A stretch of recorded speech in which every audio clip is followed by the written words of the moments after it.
Welcome guys, and today I'm going to show you how you can do a water treatment plant puzzle in Rust. So what you'll need to have is blue card and one fuse, and right here go in the center of water treatment plant right here, and then open these garage doors by turning it and holding interact button. So hold it until it fully opens it, then climb right here. As you can see, go right here and just open and put the fuse. So let me put a new fuse and just activate this switch.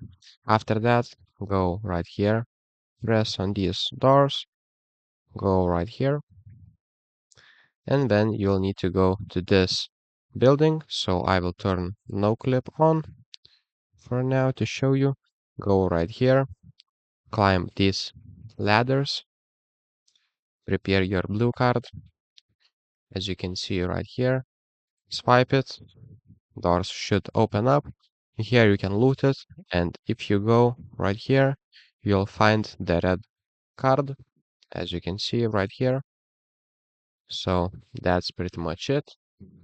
That's how you do water treatment plant in Rust. So thank you guys and see you in the next one.